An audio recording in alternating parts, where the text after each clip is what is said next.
बहुत समय पहले की बात है। एक महान राजा और रानी के 2 बहादुर बेटे और एक प्यारी सी नन्ही बेटी थी। उसका नाम नीलूफर रखा गया। वह इतनी सुंदर थी कि जो भी उसे एक बार देखता उसका दीवाना हो जाता। नीलूफर के जन्म पर रानी ने सभी परियों को बुलाया ताकि वे परंपरा के अनुसार उसकी किस्मत बताएं। जब परियां जाने लगीं, तो रानी ने उनसे नीलूफर का भविष्य पूछा। परियां झिझकते हुए बोलीं कि नीलूफर बड़ी होकर अपने भाइयों के लिए खतरा बन सकती है, यहाँ तक कि उनकी जान भी खतरे में पड़ सकती है। रानी का दिल बैठ गया। जब राजा को ये बात पता चली तो वह बोला, अगर हमारी बेटी ही हमारे बेटों के लिए खतरा है तो उसे मार डालो। पर रानी तड़प उठी, मैं अपनी जान दे सकती हूँ लेकिन अपनी बेटी को नहीं मार सकती। रानी एक बुद्धिमान फकीर के पास गई। उसने सलाह दी कि नीलूफर को एक ऊंचे जादुई टावर बुर्ज में बंद कर दिया जाए ताकि वह दुनिया से अलग रहे। एक शानदार बुर्ज बनाया गया। वहाँ नीलूफर प्यार से पली बढ़ी।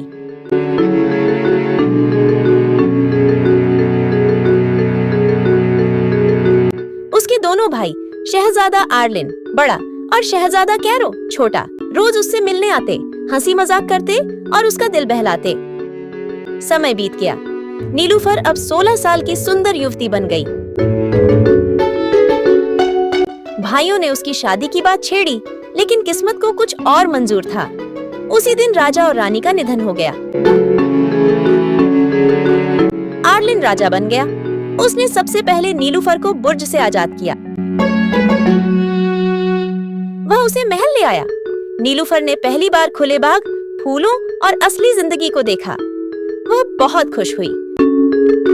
उसका पालतू हरा कुत्ता बासल भी खुशी से झूमने लगा।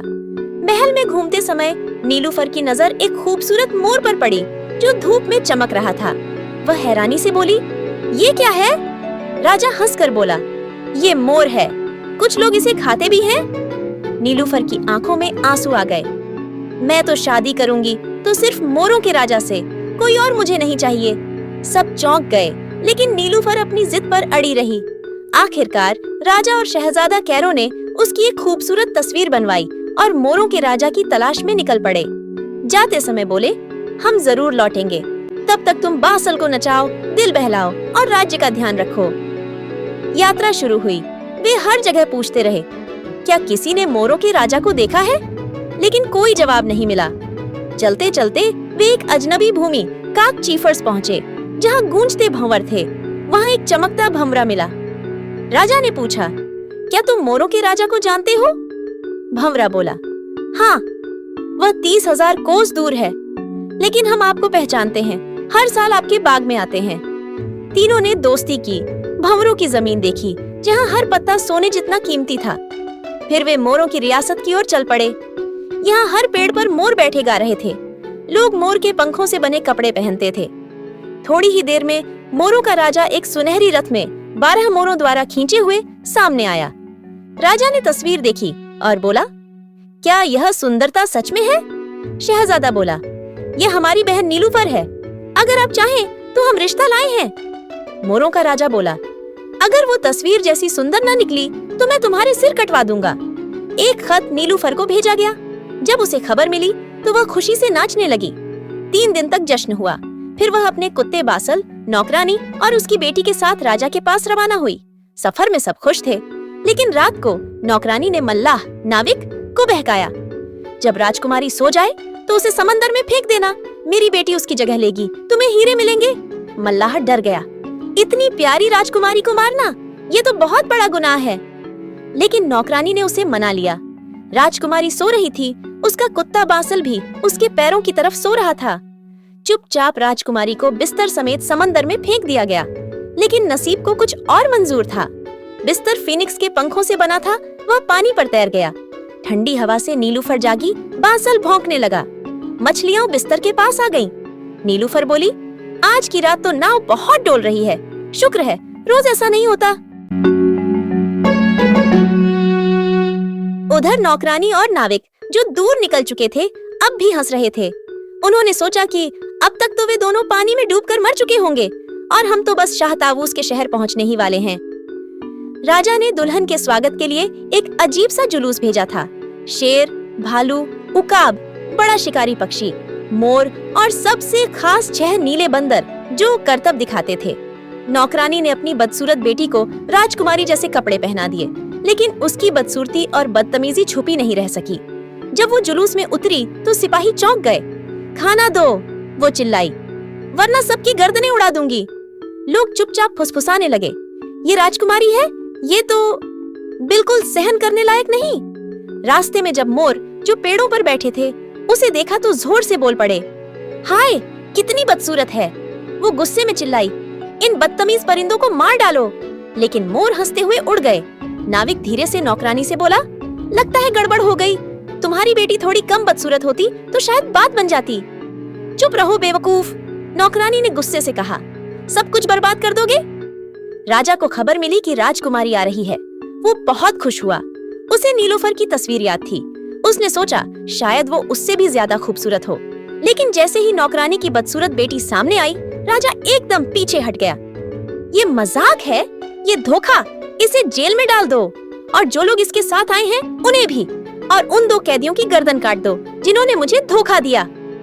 बेचारे शहजादा और राजा जो शादी की तैयारी में थे, अचानक अंधेरे तहखाने में फेंक दिए गए, जहाँ पानी भरा था। मेंढक टर टर कर रहे थे और चमगादड़ उड़ रहे थे। दोनों हैरान थे, ये कैसी शादी है, आखिर हमारे साथ ये क्या हो गया। शाह ताउस, मोरों का राजा, गुस्से में आया। तुमने हमें बेवकूफ बनाया। राजा बोला, हम असली राजा हैं, किसी और ने तुमसे धोखा किया है। उन्हें 7 दिन की मोहलत मिली खुद को साबित करने के लिए। उधर असली नीलूफर समंदर में बहती जा रही थी। वह सोच रही थी कि मोरों का राजा उसे छोड़ चुका है। वह रो रही थी। बासल चुपचाप साथ था। 2 दिन तक वे भूखे प्यासे रहे। फिर एक बूढ़े आदमी ने उन्हें किनारे पर देखा और बचा लिया। नीलूफर ने उसके झोंपड़े में पनाह ली। वो चांद जैसी खूबसूरत लग रही थी। बूढ़े को तुरंत समझ आ गया कि ये कोई बड़ी हस्ती है, क्योंकि उसका बिस्तर रेशम और सोने जैसा लग रहा था। उसने नीलूफर से पूरा हाल पूछा और कहा, बेटी मुझ पर भरोसा करो, मैं तुम्हारी मदद करूंगा। नीलूफर ने रोते हुए पूरी कहानी बताई, खासकर यह सोचकर कि शायद राजा के कहने पर उसे समुंदर में फेंका गया था। बूढ़ा बोला, अब मेरी बेटी हम क्या करें, तुम एक बड़ी राजकुमारी हो जो हमेशा ऐशो आराम में रही हो, और मेरे पास तो बस काली रोटी और मूली है। ये तुम्हारे लायक नहीं है। क्या मैं जाऊं और मोरों के राजा को बताऊं कि तुम यहाँ हो? वो तुम्हें देखेगा तो जरूर शादी करना चाहेगा। नीलूफर डर कर बोली, नहीं, वो तो जालिम है, उसने मुझे मार डालने की कोशिश की, उसे कुछ मत कहना। लेकिन अगर तुम्हारे पास कोई टोकरी है तो मुझे दे दो। बूढ़े ने एक टोकरी दे दी। नीलूफर ने उसे अपने पालतू हरे कुत्ते बासल की गर्दन में बांध दिया और कहा, जाओ शहर में और सबसे अच्छा खाना जिस बर्तन में हो वो ले आओ। बासल चल पड़ा। शहर में सबसे अच्छा खाना तो राजा के महल में बनता था। वो चुपचाप वहाँ गया, दीगची का ढक्कन हटाया, अंदर का सारा खाना निकाला और नीलूफर के पास ले आया। नीलूफर ने कहा, अब फिर से जाओ और पेंट्री में जो भी बढ़िया चीजें हो वो सब ले आओ। बासल फिर गया और सफेद रोटियां, लाल रंग की शराब और कई तरह की मिठाइयां ले आया। टोकरी इतनी भारी हो गई कि उसे उठाना मुश्किल हो गया। जब मोरों के राजा ने खाने के लिए कहा तो ना दीगची में कुछ था और ना पेंट्री में। सब हैरान रह गए और राजा को बहुत गुस्सा आया। उसने कहा, अगर खाना नहीं है तो मैं नहीं खाऊंगा, लेकिन ध्यान रहे रात के खाने के लिए अच्छे से तैयारी हो। शाम को नीलूफर ने बासल से कहा, जाओ सबसे अच्छा जो कुछ भुना जा रहा हो वो ले आओ। बासल गया और क्योंकि सबसे अच्छा खाना राजा की रसोई में बनता था, वो फिर से चुपके से गया और जब रसोइया पीठ घुमाई था तो सब चुपचाप उठा लाया। नीलूफर ने उसे दोबारा भेजा ताकि राजा के स्टोर से मिठाइयाँ और पुलाव ले आए। राजा, जिसने दोपहर का खाना नहीं खाया था, बहुत भूखा था, लेकिन जब रात का खाना मांगा गया तो फिर सब गायब था। राजा गुस्से में बिना खाए ही सो गया। 3 दिन तक यही होता रहा। राजा को खाना नहीं मिला। आखिर में प्रधानमंत्री को चिंता हुई कि राजा भूखा मर न जाए। उसने तय किया कि वह खुद दीगची की निगरानी करेगा। उसने देखा कि एक हरा कुत्ता आया, दीगची का ढक्कन हटाया, सारा खाना टोकरी में रखा और चला गया। प्रधानमंत्री चुपचाप उसके पीछे गया और शहर से होते हुए उसी झोपड़ी तक पहुंचा जहां बूढ़ा और नीलूफर रहते थे। उसने तुरंत राजा को जाकर बताया कि खाना कहाँ जा रहा है। राजा खुद देखने गया। जैसे ही वो झोपड़ी पहुंचा, बूढ़ा और नीलूफर खाना खा रहे थे। राजा ने नीलूफर को देखा तो पहचान गया। उसकी आंखों में पछतावा और प्यार दोनों आ गए। नीलूफर ने जब सारी सच्चाई बताई, राजा खुशी से झूम उठा। उसने नीलूफर को गले लगाया, माफी मांगी और सब ठीक हो गया। राजा ने भरपेट खाना खाया। सच सामने आया। नीलूफर के भाई रिहा कर दिए गए। नौकरानी, उसकी बेटी और नाविक ने माफी मांगी और उन्हें माफ कर दिया गया। बूढ़े को इनाम मिला और वो महल में बस गया। आखिर में नीलूफर और मोरों के राजा की शादी हुई। बड़ा जश्न हुआ, सब लोग खुश रहे और यहाँ तक कि फ्रिस्क बासिल भी, जो अब सोने की कटोरी में खाना खाता था।